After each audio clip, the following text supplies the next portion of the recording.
jika kamu melihat satu tradisi dan meyakini di tradisi itu 99% ada unsur kemusyrikan, tapi 1% masih ada unsur yang bisa mengantar orang keimanan, jangan buang tradisi itu. Saya pikir teman-teman harus menonton habis lah ini video ini supaya bisa tahu, oh gini loh ternyata ya Islam Nusantara itu.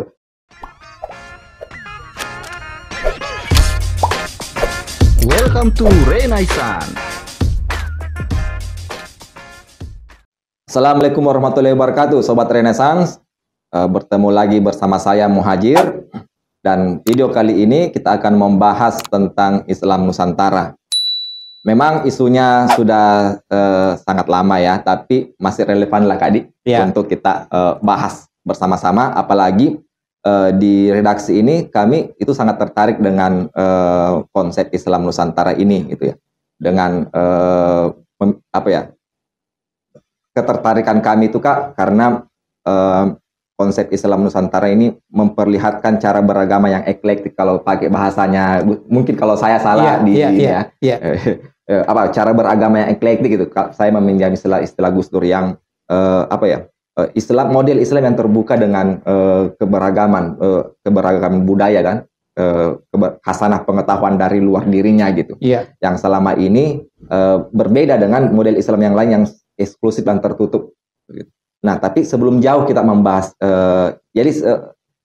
sebelum kita jauh membahas Islam Nusantara ini, saya perkenalkan dulu. Beliau adalah Samsur Rijal Adan, Kadip. Atau biasanya saya sapa Kak Ijal, salah satu peneliti di Litbang Agama Makassar dan juga kader NU lah ya Kak, fungsionaris NU Kak. Kita aktif di mana sekarang di NU? Namanya itu Lembaga Ta'lif Wan Nasyar, LTN NU Sulawesi Selatan. Oh ya, jadi masih aktif di struktur ya Kak ya? Sekarang iya. Jadi perbincangan kita ini bukan berbobot lah, karena memang dibicarakan oleh ahlinya atau pakarnya gitu. Selain sebagai peneliti, beliau juga hatam masalah-masalah atau konsep-konsep ke-NU-an, khususnya Islam Nusantara gitu. Nah, tapi sebelum jauh membahas Islam Nusantara, kita perlu dulu masuk ke dalam istilah dulu Kak ya. Ini juga banyak yang diperdebatkan gitu. Kenapa harus memilih Islam Nusantara gitu? Kenapa misalnya bukan Muslim Nusantara saja, atau Islam Indonesia, atau Islam di Nusantara, atau Muslim di Nusantara gitu ya? Atau Islam Indonesia. Kenapa memilih Islam Nusantara? Saya kira pertama-tama saya ucapkan dulu salam ya kepada teman-teman sahabat-sahabat Renaissance. Assalamualaikum warahmatullahi wabarakatuh. Waalaikumsalam. Alhamdulillah wa syukurillah wassalatu wassalamu ala rasulillah. Pertama-tama saya ingin garis bawahi dulu ya, saya bukan pakarnya ya. Banyak yang jauh lebih paham tentang Islam Nusantara saya kira, tetapi sebagai salah satu bagian dari kader NU dan juga ini menjadi isu yang konsen kita geluti di dalam tubuh NU sendiri, maka tentu saja saya kira saya juga punya kepentingan untuk membicarakan itu.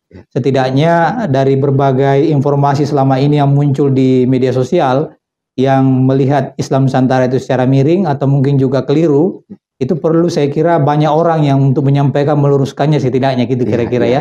Dan sampai sekarang masih perdebatan. Masih perdebatan.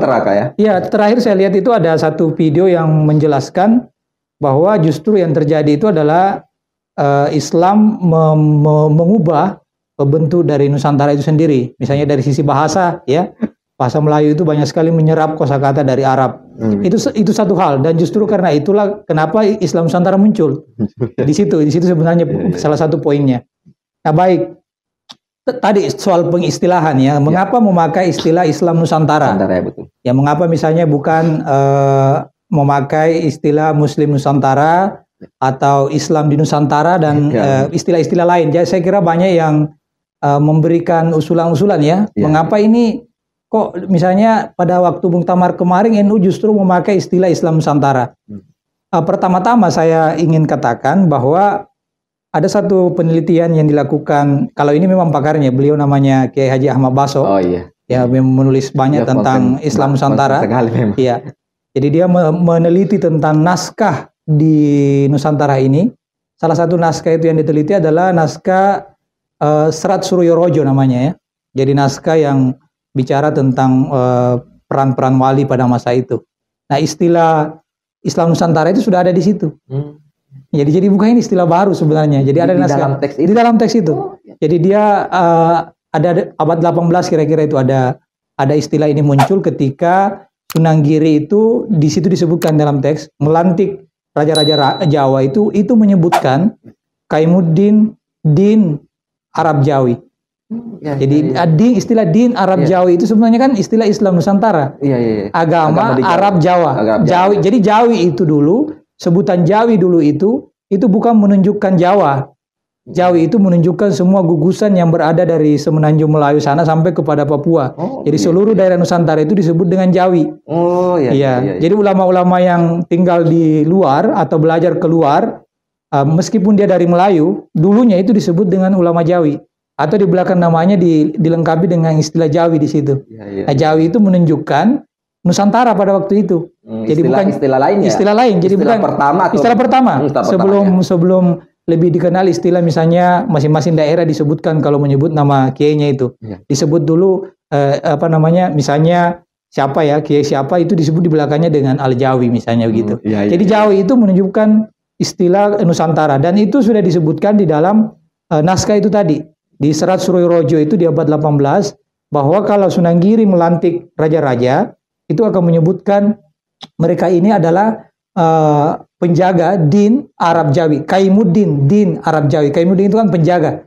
Penjaga agama Arab Nusantara. Arab itu kan Islam sebenarnya. Jadi penjaga agama Islam Nusantara gitu. Jadi istilah itu sudah ada sejak dulu, bukan istilah baru. Jadi bahwa dia dipopulerkan sekarang, khususnya ketika Muktamar NU mengangkat ini menjadi sebagai tema, itu hanya adalah bagian untuk menjadikannya sebagai fokus isu atau kajian lebih dalam lagi tentang keberadaan Islam Nusantara yang sudah ada sejak abad ke-18 ketika dan bahkan mungkin sebelumnya ketika Wali Songo itu mulai menyebarkan Islam di Nusantara ini. Itu poin pertama ya.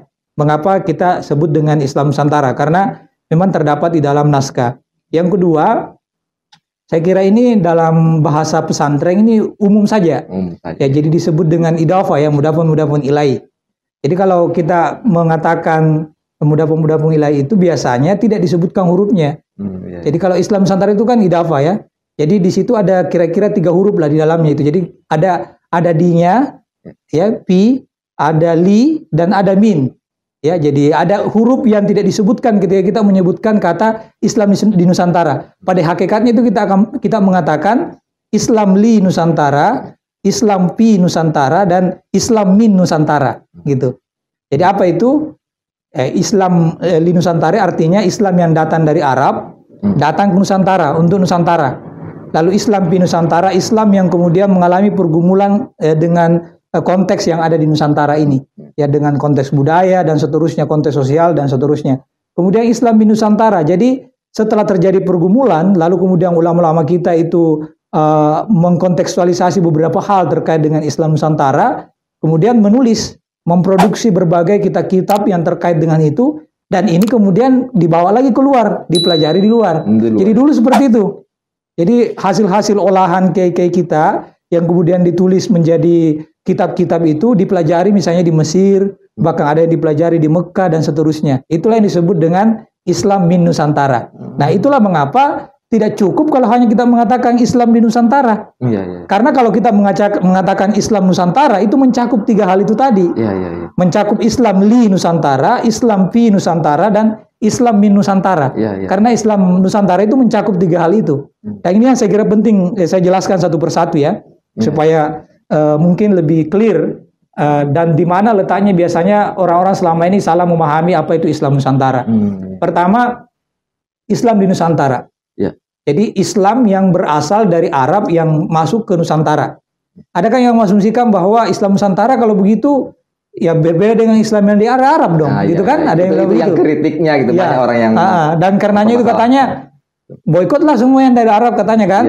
Kalau perlu enggak usah ikut ajaran yang dibawa dari Islam Arab. Ada yang mengatakan kalau meninggal pakai tidak pakai kain kafan, tapi kain batik kan? Ada yang seperti itu kan? Bahkan ada yang bilang bahwa tidak ada dalam Al-Quran istilah itu. Ya, tidak ada Al-Quran dan seterusnya. Kan? Nah, padahal sebenarnya pemandangan pertama dari Islam Nusantara itu kalau kita lihat dari model idafa tadi itu dalam kaidah tata bahasa Arab, Islam di Nusantara itu artinya Islam yang berasal dari yang diturunkan Allah melalui Jibril kepada Nabi Muhammad, lalu kemudian disebarkan keluar, termasuk masuk ke Indonesia. Jadi Islamnya itu Islam yang dari Nabi Muhammad. Jadi pada dasarnya prinsip dasar yang dibawa oleh Islam oleh Rasulullah Muhammad SAW tidak ada yang akan mungkin dirubah ketika masuk ke Nusantara ini. Hal-hal yang prinsip yang fundamental, yang normatif. Misalnya soal akidah, ibadah mahda yang sudah jelas sekali dan seterusnya, tidak mungkin akan diubah karena memang asalnya dari sana. Yang akan mengalami nanti perubahan itu dalam aspek-aspek sosial yang kebanyakan juga di tanah Arab itu terbentuk atas pergumulan antara ajaran Islam dengan tradisi Arab di sana gitu. Nah, ketika masuk di Nusantara ini tentu ada kemungkinan untuk mengalami pergumulan dengan budaya yang ada di Nusantara. Di titik itulah yang akan nanti ada ijtihad ulama kita untuk memadukan antara apa yang berasal dari sana dengan apa yang menjadi kebiasaan kita di Nusantara ini. Jadi itu dulu catatan pertamanya, Islam li Nusantara.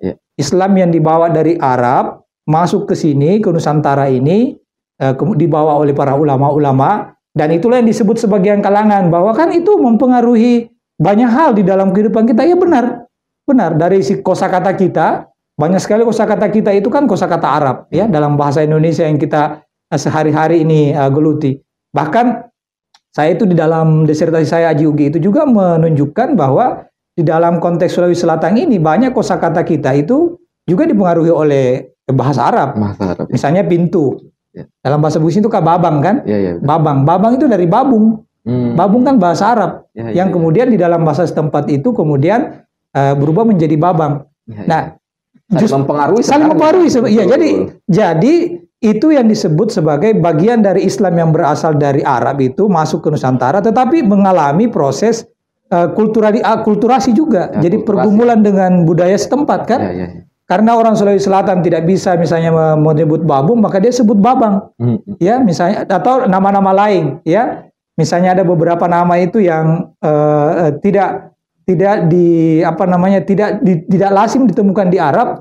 Itu artinya sudah terjadi proses membugisasikan Arab itu, ya. Tapi asalnya Arab tapi dibugiskan gitu. Itu bagian dari pergumulan kebudayaan gitu. Nah, itu sudah masuk tahap yang kedua tadi itu Islam di Nusantara. Jadi yang tadinya datang kemudian mengislamkan kita, tetapi kita juga punya peradaban. Jadi perlu diingat bahwa di Nusantara ini sebelum datang Islam itu sudah punya peradaban besar. Ya, peradaban yang maju kan. Sudah ada Sriwijaya, ada Majapahit, mungkin di sini ada Kerajaan Makassar, Bugis Makassar dan seterusnya. Itu bukan peradaban ecek-ecek, itu peradaban besar itu. Betul. Iya. Nah, dua peradaban inilah yang akan mengalami perjumpaan. Jadi Islam yang datang itu tidak masuk di dalam ruang kosong kebudayaan, tetapi masuk dalam sebuah sistem kebudayaan yang sudah punya peradaban yang besar. Dan ini yang perlu diolah agar antara satu dan yang lainnya tidak harus ada yang disisihkan kan? Karena coba bayangkan kalau bukan wali ya yang melakukan itu, satu yang dihilangkan, padahal juga dia peradaban yang agung. Misalnya peradaban yang diwariskan dari Sriwijaya, Majapahit ataupun kemudian Kerajaan Makassar dan kebudayaan-kebudayaan yang berkembang di Nusantara ini atas nama purifikasi Islam misalnya, karena kita mau memurnikan Islam yang dari Arab. Itu kan sangat kasihan sekali budaya yang sebegitu adiluhurnya itu harus ditinggalkan karena tidak punya kemampuan untuk mengolah terjadi perpaduan antara keduanya itu. Nah, inilah yang dilakukan oleh para wali. Mungkin juga karena para wali ini ingin memasukkan Islam dengan cara yang lembut. Ya, saat itu hal lainnya. Jadi bahwa wali juga tidak ingin terjadi benturan maka itu dia lakukan proses dialog antara kultur, antara kebudayaan yang di sana dengan kebudayaan yang ada di sini. Tapi di sisi lain juga bagi kami ini yang cukup serius mengkaji soal Islam Nusantara, itu juga karena para ulama atau para wali kita dulu meyakini bahwa peradaban kita itu juga bukan peradaban yang kecil, peradaban besar yang sangat sayang kalau ditinggalkan. Ya, jadi harus punya kepintaran, kepiawaian untuk mendialogkan itu. Begitu, nah, itulah yang dilakukan oleh para ulama kita. Dan itulah yang disebut dengan Islam Pi Nusantara. Islam yang berada di Nusantara, mengalami pergumulan dengan konteks sosial dan budaya di sini, dan itu perlu kecerdasan para ulama-ulama kita. Contoh yang menarik ya, misalnya gini, kalau kita lihat, tentu Islam punya perhatian, secara substansi punya perhatian terhadap soal tanah, soal laut itu pasti kan ada bagaimana kita mengolah tanah kita agar tidak dieksploitasi. Tetapi fikih lebih lanjut tidak membicarakan itu lebih dalam. Karena realitas yang ditemui di bangsa Arab itu tidak bertemu banyak dengan laut misalnya kan. Betul. Jadi bagaimana menjawab? Ya, tidak terlalu menjadi perbincangan yang dalam di dalam fikih. Nah, itu menjadi tantangan ulama kita ketika sampai di Nusantara. Iya kan? Harus dijawab karena kita ini daerah maritim. Harus ada cara untuk bagaimana Islam itu bisa menjawab persoalan yang ada di Nusantara yang terkait dengan laut. Maka lahirlah misalnya salah satu bagian pasal dari Undang-Undang Malaka itu yang memuat tentang aturan-aturan di dalam laut. Dan dalam penelusuran para tokoh-tokoh kita ini yang mengspesifik mendalami Islam Nusantara, itu menemukan bahwa naskah-naskah itu menunjukkan yang salah satu mengusulkan itu adalah misalnya Sunan Giri. Salah satu bagian dari Undang-Undang Malaka itu tentang pengaturan laut itu. Mengapa penting itu? Karena kita punya laut ini yang harus diatur sedemikian rupa, dan itu basisnya itulah yang disebut dengan fikih kelautan sebenarnya kalau ada yang di sini. Iya. Iya, kalau kita mau belajar Undang-Undang Malaka itu ya, sayangnya itu kemudian tidak menjadi misalnya mata kuliah di kampus-kampus. Nah, menurut penelitiannya Pak Ahmad Baso ini, kayak Undang-Undang Malaka itu punya pengaruh misalnya terhadap Amanagapa yang ada di sini. Aturan Alopilopiang ya disebutnya di Sulawesi Selatan. Naskah Alopilopianna. Kalau di Sulawesi Selatan itu tidak diperhatikan misalnya oleh jurusan kelautan untuk mempelajari itu. Padahal itu bisa dikatakan itulah bagian dari cara ulama kita itu merumuskan sebuah fikih tentang laut. Gitu. Sama bilang itu fikih kelautan. Fikih kelautan. Nah ini kan sesuatu yang luar biasa kan. Nah itu yang disebut luar biasa. Iya, itulah yang disebut dengan Islam Nusantara. Jadi ketika terjadi pergumulan, luar biasa ijtihad lalu menemukan sesuatu yang baru untuk menjadikan Islam ini menjawab persoalan di situ, maka itulah yang kita sebut dengan Islam Nusantara karena hal itu tidak akan ditemukan di tempat lain. Iya kan? Nah, hasil rumusan ijtihad mereka ini mereka tuliskan. Ya, jadi misalnya tulisannya siapa itu dibaca di apa, ada beberapa di sini catatan saya lihat dulu ya. Yang dipelajari di tempat lain ya. Misalnya Syekh Abdul Rahman Al-Singkili ya. Itu menulis Miratut Tulab. Itu semacam kitab politik itu. Ya, jadi merujuk pada, nah ini ada dari dari Ahkamus Sultaniyah dia ambil sebagian, tetapi juga dia memenukannya dengan Serat Surya Rojo gitu. Jadi ada kitab lokal yang berisi tentang politik seperti apa itu dikelola, kemudian dibaca dan kemudian dipadukan, lahirlah ini. Yang ini akhirnya kemudian para ulama. Ya, jadi yang melakukannya kan Syekh Abdul Rahman Al-Singkili. Ini ulama besar kita dulu kan, yang tinggal di Singkil. Kemudian mengolah itu menjadi kitab, dari kitabnya itulah yang kemudian dipelajari lagi di luar. Jadi itu namanya Islam min Nusantara. Jadi hasil olahan ulama kita, pergumulan antara Islam yang datang dari Arab diolah, lalu diekspor lagi ya keluar, di luar dipelajari gitu. Nah, ini yang kurang sekarang. Jadi sebenarnya inti dari Islam Nusantara itu adalah bagaimana kita menemukan pengetahuan tentang keislaman kita yang berbasis di Nusantara ini yang juga bisa dipelajari di luar. Gitu. Itu pentingnya, poinnya pentingnya. Dan itu banyak hal sebenarnya. Ternyata dalam berbagai penelusuran naskah-naskah kita, ini kan banyak sekali naskah kita yang belum banyak ditelusuri, termasuk di sini di Litbang Litbang Agama Makassar itu banyak naskah-naskah yang menunjukkan bagaimana ulama-ulama kita dulu itu mengolah berbagai hal. Tidak hanya terkait dengan soal kebudayaan, tapi dalam soal-soal ilmu-ilmu sosial, ilmu pengobatan, dan seterusnya. Yang kemudian melahirkan satu kitab-kitab atau naskah-naskah tertentu. Ya, misalnya kan hebat dulu. Iya, jadi itu sebenarnya yang. Jadi Islam Nusantara itu di situ. Kalau kita kenal ada Tibun Nabawi, pengobatan ala Nabi kan ceritanya begitu. Nah, bagi mereka yang tidak mau mengikuti Islam Nusantara ini kan maunya kita itu mengobati ala Nabi sampai di sini kan? Benar. Betul. Islam Nusantara juga begitu. Jadi kita ingin mengobati dengan cara Tibun Nabawi, tapi perangkat yang tersedia di sini kan tidak sama dengan di Arab. Salah, betul. Iya kan? Betul. Bahan-bahan untuk pengobatan dan seterusnya itu berbeda dengan mereka, dan mungkin juga sudah ada dulu para cara tabib-tabib kita yang punya cara pengobatan tersendiri.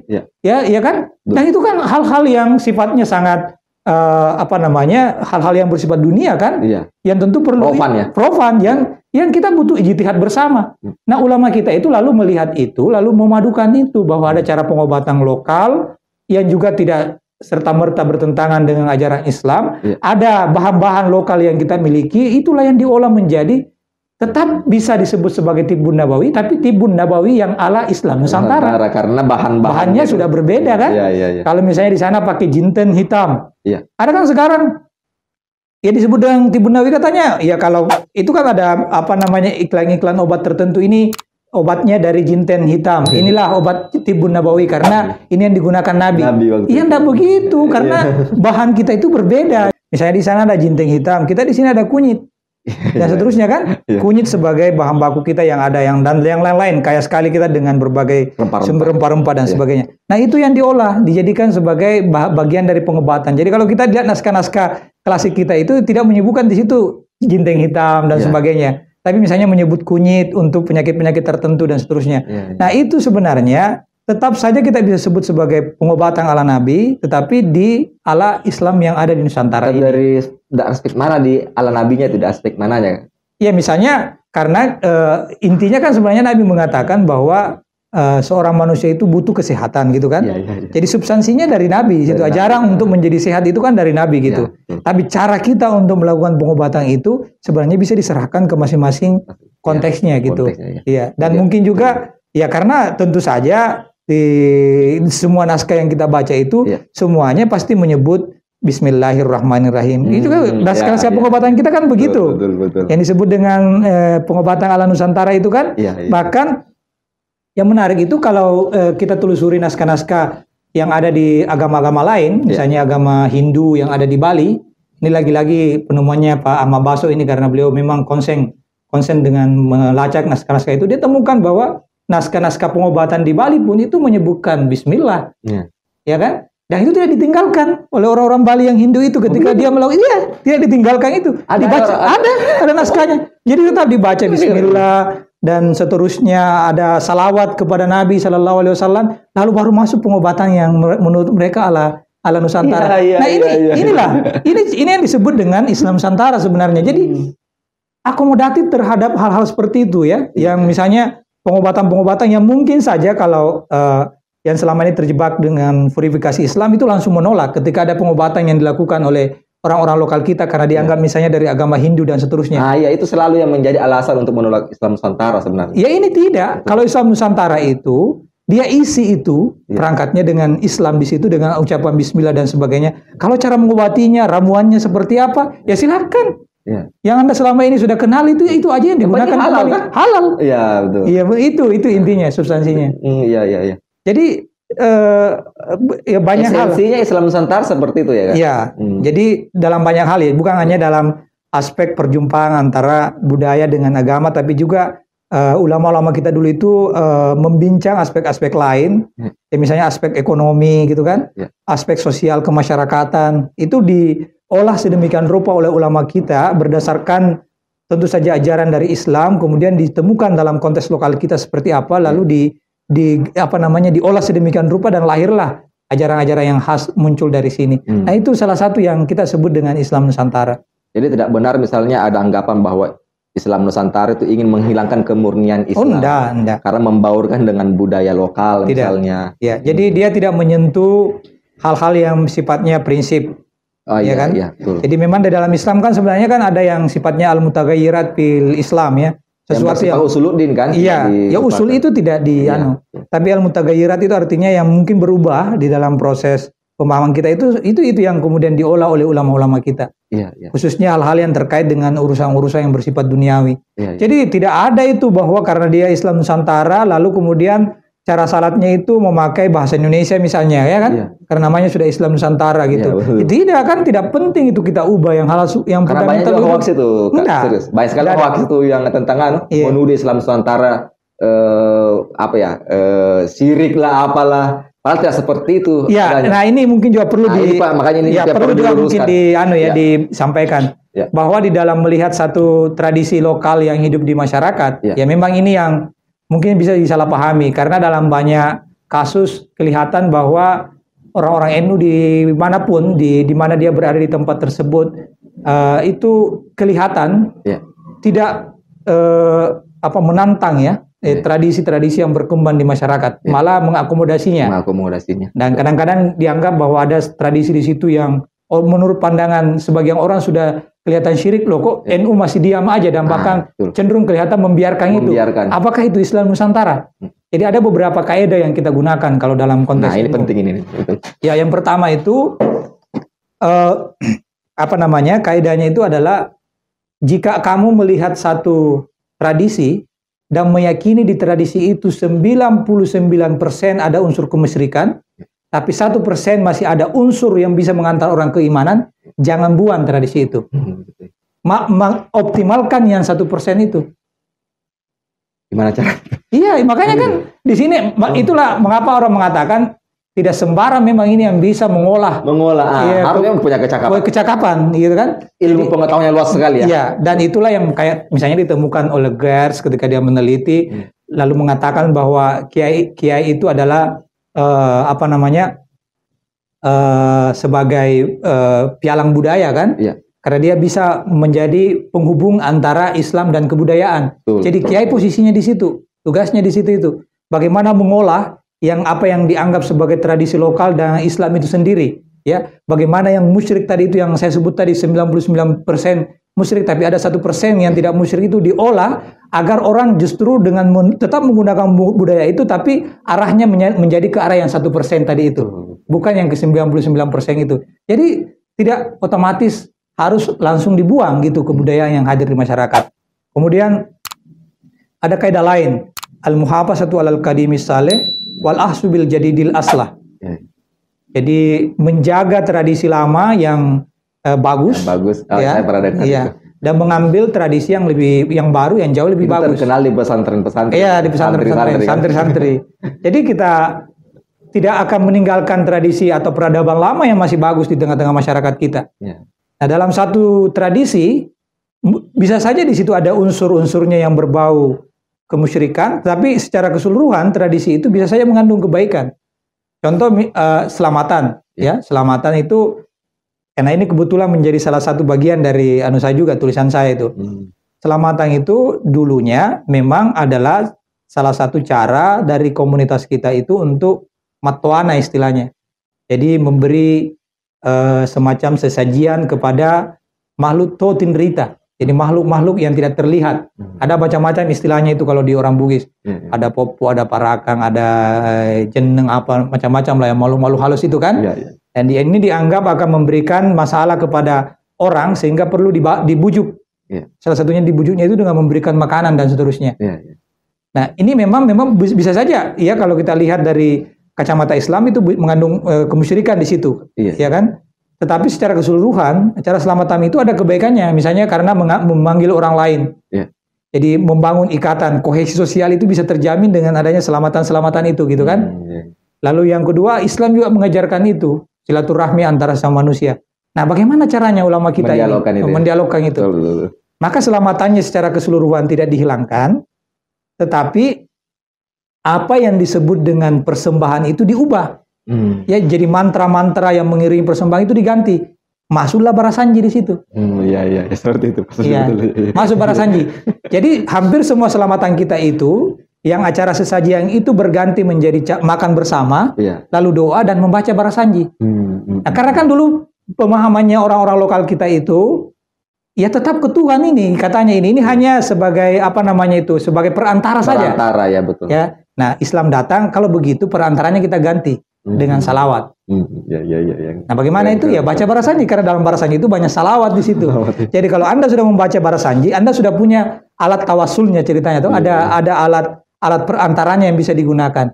Selanjutnya berdoalah kepada Tuhan. Jadi dalam penelitiannya Gibson, ya dia meneliti di Sulawesi Selatan ini, seluruh yang terkait dengan hajat hidup dalam life cycle-nya itu, lingkaran kehidupannya, mulai dari lahir, menikah sampai meninggal. Sekarang ini ritualnya itu selalu ada pembacaan barasanji di situ. Nah, inilah salah satu yang disebut dengan Islam Nusantara, dan inilah kreasi ulama kita. Tidak mungkin Anda temukan di tempat-tempat yang lain. Bayangkan, ini kan yang tidak masuk di pikiran misalnya orang banyak orang kan? Ya, betul. Masa kok barasanji itu dibacakan pada saat orang lahir? Sementara barasanji itu kan sebenarnya kisah tentang Rasulullah. Kan kalau maulid tepat lah ya. Tapi ini kan kita hampir di semua pasti ada barasanjinya. Ya kan? Gimana menjawab itu? Kawin barasanji. Nah, karena ulama kita menginginkan bahwa di cara bertawassulnya orang-orang itu ketika berdoa di acara-acara selamatan itu tidak lagi melalui itu tadi persembahan-persembahan kepada makhluk-makhluk itu, tapi tawassul dengan membaca salawat, dan itu kan ajaran Islam. Ajaran Islam, betul. Iya kan? Betul. Jadi lebih baik mengganti itu menjadi hal yang diterima di dalam ajaran Islam daripada kita tidak terlibat lalu masyarakat tetap melakukan itu. Melakukan itu ya. Iya. Nah, karena kalau Islam tidak masuk di ruang itu, masyarakat kan tetap melakukannya. Betul. Dan masyarakat malah akan semakin menjauh dari apa yang kita harapkan. Kalau kita keras, kan? Keras. Betul. Ya karena mereka tak bakal melakukan, dan akhirnya dengan melakukan dengan cara itu. Tapi kalau dengan cara ini, mereka terima karena juga merasa bahwa tidak ada yang salah kan dengan ini. Ingat prinsip, ya kalau orang antropologi tahu betul, prinsip kebudayaan itu, dan orang yang menjalankan kebudayaannya selalu cenderung untuk melakukan perubahan-perubahan sesuai dengan hal yang paling menguntungkan mereka, atau hal yang bisa membuat mereka jauh lebih berkembang. Jadi tidak ada budaya juga yang akan dipertahankan mati-matian oleh masyarakat setempat itu. Betul. Jadi tinggal cara kita mengkreasinya itu, apakah tawaran kita kepada mereka itu adalah tawaran yang menurut mereka menguntungkan atau tidak, kan gitu. Karena selama ini ternyata bagi mereka tawaran ulama-ulama itu menguntungkan dia. Dan itulah yang akhirnya membuat barasanji misalnya bisa menjadi bagian dari upacara-upacara ritual di antara kita itu. Bahkan ada ulama, salah satu kiai di Jawa Barat itu tidak melarang kalau ada orang yang pergi melarung ke laut itu, memberikan ini persembahan. Tapi dia bilang, bahkan suatu ketika dalam ceritanya itu, dia persilakan dan dia malah tawari kalau bisa saya tambahkan perahu katanya. Dia tidak malah mengatakan kamu ini musyrik gitu. Karena bagi dia memberi makan kepada makhluk Tuhan yang lain itu juga penting. Jadi yang dia tata niatnya. Kamu ke sana itu mau memberikan persembahan atau memberi makan? Kalau mau memberi makan ya boleh. Karena semua makhluk di alam ini perlu kita beri makan. Tidak hanya kita ini yang makhluk hidup kan? Dan seterusnya. Nah, makanya itu dalam konteks kita di NU itu, kalau dikenalkan ada hablum minallah, hablum minannas. Ya kita itu malah 4 itu. Hablum minallah pertama, hablum minannas, hablum minal alam, dan hablum minar ruh. Jadi kita tetap membangun hubungan dengan ruh. Roh ini, tapi roh apa ini? Roh yang orang sudah meninggal. Oh iya itu. Mengapa misalnya kita itu selalu ziarah kubur? Itu kan hablum minar ruh. Dan itu sebenarnya ada ajarannya juga di sini. Iya, dalam setiap khutbah kan kita juga mendoakan orang-orang yang mati. Itu cara untuk tetap menjalin hubungan dengan orang yang sudah meninggal kan? Ya itu bagian dari yang diajarkan di dalam Islam Nusantara. Nah, dengan cara seperti ini kita tetap mempertahankan tradisi-tradisi yang berkembang di masyarakat itu. Kita ingin menjaga hubungan, kohesi sosial itu bisa terjalin, jadi hidup komunal itu masih tetap ada. Karena itulah inti masyarakat. Nanti mungkin lain kesempatan ini. Itu kan istilah satu istilah juga yang kita kenal di masyarakat kita itu dengan istilah masyarakat. Dari mana asalnya itu? Itu juga olahan ulama kita. Ada gitu ya. Iya, itu dari Arab kemudian diolah oleh ulama kita itu lalu menjadi sistem sosial kita itu yang disebut dengan masyarakat, yang tidak sama dengan istilah citizenship-nya di Barat atau civil society-nya di Barat beda, atau masyarakat sosial ala komunis itu beda itu. Kita disebut di sini dengan masyarakat. Itu ada konsepnya sendiri dan ada penerapannya sendiri gitu. Nah, itu ada akarnya ya. Ada akarnya. Akar sampai ke Islam Nusantara itu. Mulai dari Arab, Islam ini kan dari istilahnya itu dari musyarakah. Musyarakah ya. Lalu kemudian diolah menjadi sistem masyarakat di dalam sistem sosial kita gitu.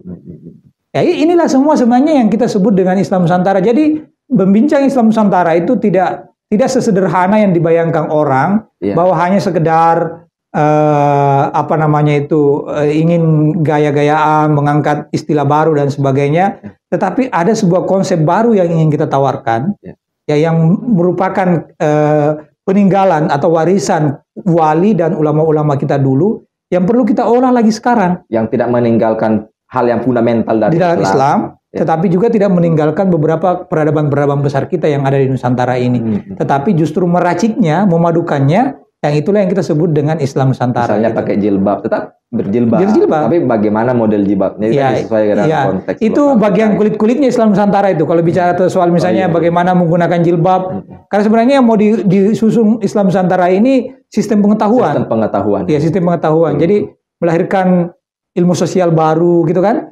Ilmu ekonomi baru, ilmu pengobatan baru. Jadi itu yang sebenarnya sedang ingin disusung dari konsep Islam Nusantara ini. Lebih bersifat epistemik ya. Mendalam dia. Jadi soal bahwa itu perbincangan kulitnya kan, dan itu yang justru banyak direspon. Ya. Tapi justru itu yang banyak direspon. Yang kulit-kulit direspon. Misalnya yang dalam ini. Betul. Misalnya katanya kalau begitu Islam Nusantara itu tidak mau pakai ini jilbab dan sebagainya. Enggak di situ sebenarnya perbincangannya. Itu perbincangan kulit aja. Yang begitu malah tidak terlalu bukan menjadi perhatian penting karena bukan hal yang bisa melahirkan rumusan pengetahuan yang baru kan.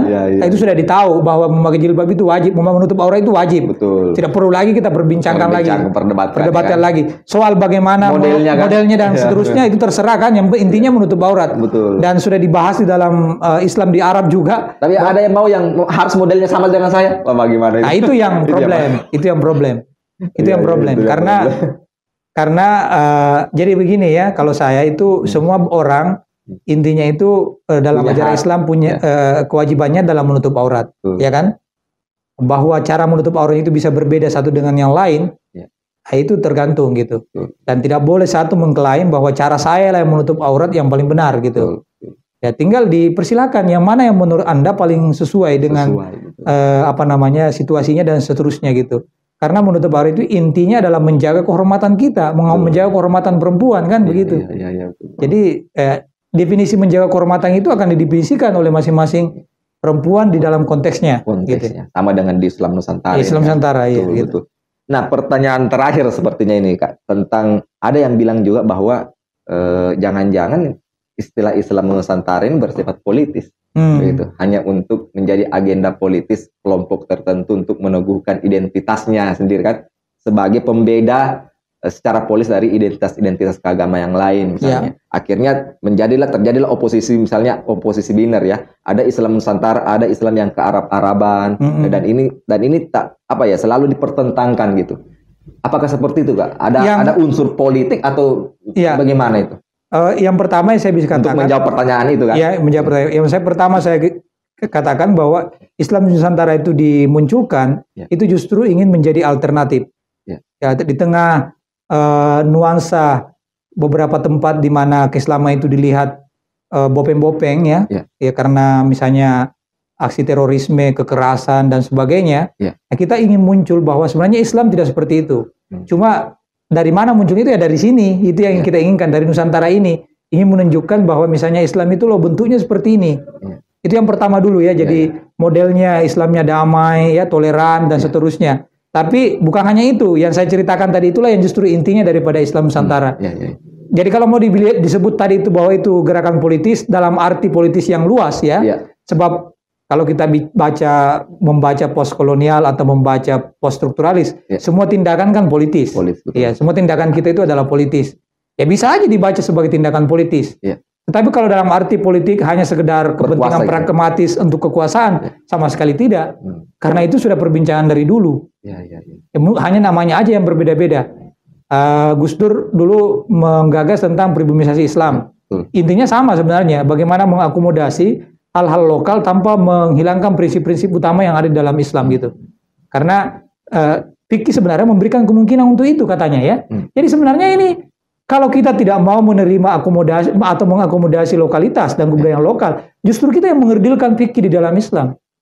Karena fikih sendiri memberikan kemungkinan untuk itu, tapi malah kita menutupnya atas nama purifikasi karena kita tidak ingin Islam ini tercemari dengan hal-hal yang berbau kebudayaan dari Nusantara atau kebudayaan lain. Padahal fikih sendiri membuka kemungkinan itu, bahwa ada kemungkinan dalam beberapa hal tertentu fikih itu berdialog dengan konteks lokal masing-masing. Misalnya perlukah didialogkan? Gitu? Perlu. Ya. Perlu, karena untuk menjadi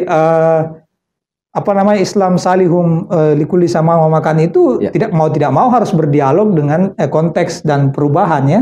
Karena kalau tidak berdialog, di situ ada problem, karena banyak hal dulu itu khususnya dalam hal-hal sosial itu merupakan ijtihad ketika melihat situasi dan kondisi.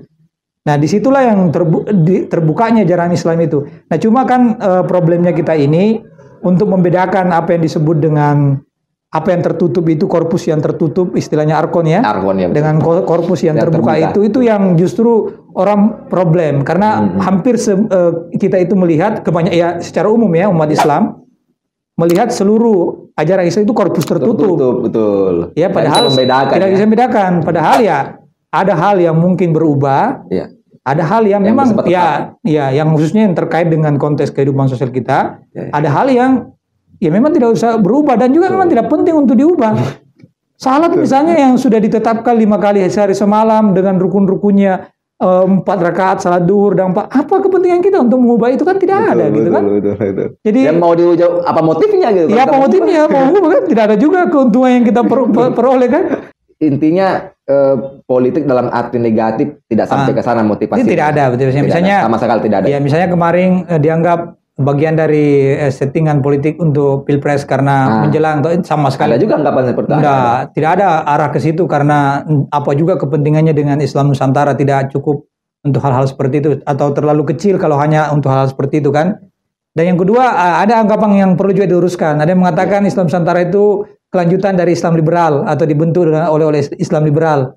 Nah, itu gimana? Ya ada juga itu. Ada. Ya, sebenarnya itu juga sudah dikomentari oleh Gus Ulil ya, bahwa dia sendiri tidak terlibat dalam menggodok isu itu, karena kan selama ini dialah yang dianggap sebagai ikonnya Islam liberal kan. Tapi sekarang enggak sekarang maksud saya Ghazalian sekarang. Iya, tapi bahwa kalaupun misalnya itu dianggap begitu, dia menganggap dirinya saya enggak ikut terlibat dalam soal menggodok apa yang disebut dengan Islam Nusantara itu.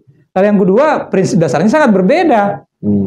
Latar belakangnya berbeda. Jauh. Misalkan kita mau lihat membandingkan Islam Nusantara dan Barat. Karena satu itu basisnya komunal ya, jadi hidup bersama sebagai satu masyarakat Nusantara. Yang satu kalau bicara liberalisme kan individual basisnya. Masa dua hal ini secara basis begitu disamakan gitu? Itu tidak mungkin kan? Mungkin karena dilihat bahwa sama-sama prinsipnya moderat ya. Ya, moderat itu kan sebenarnya bukan prinsip liberal atau prinsip Islam Nusantara, itu prinsip Islam itu. Justru itu prinsip Islam. Iya, prinsip Islam itu. Iya, betul. Hanya cara kita mengolah kemoderatan itulah yang kemudian mungkin ada diolah ala Islam Nusantara kan, begitu. Iya. Gitu. Tapi soal moderasi beragama, tawasud toleran, tasammu, itu kan ajarannya Islam.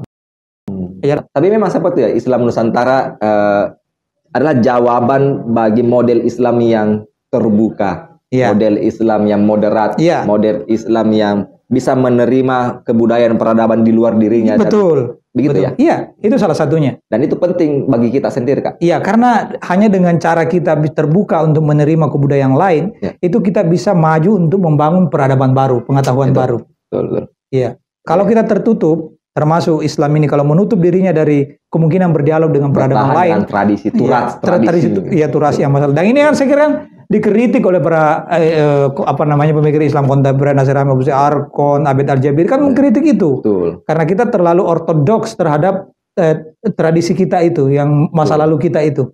Kayak peradaban Arab mundur kan? Mundur ke belakang gitu. Betul. Padahal itu yang mesti berdialog. Nah, kan sebenarnya pernah terjadi dalam dunia Islam ini dialog semacam itu. Dengan peradaban Yunani, dengan peradaban dari Barat. Dinasti Abbasiyah kalau salah. Iya, dan itu seharusnya. Dan itulah yang sebenarnya ingin didorong oleh Islam Nusantara. Jadi mendialogkan peradaban yang ada di Nusantara dengan Arab, dan juga tidak menutup kemungkinan mengambil peradaban dari Barat atau pengetahuan dari Barat. Kalau itu baik kan? Kalau itu baik, diserap. Betul. Jadi bukan baratisasi ya, tapi mencoba mengambil aspek kreatif nilai-nilainya, pengetahuannya atau apanya, lalu diolah sedemikian rupa. Nah, itu yang bisa membuat Islam ini bisa berkembang dan maju ke depan. Ya, kita yang disinyalir oleh Abid Al-Jabiri itu akan menjadi orang-orang yang selalu membayangkan kemajuan peradaban masa lalu. Ya.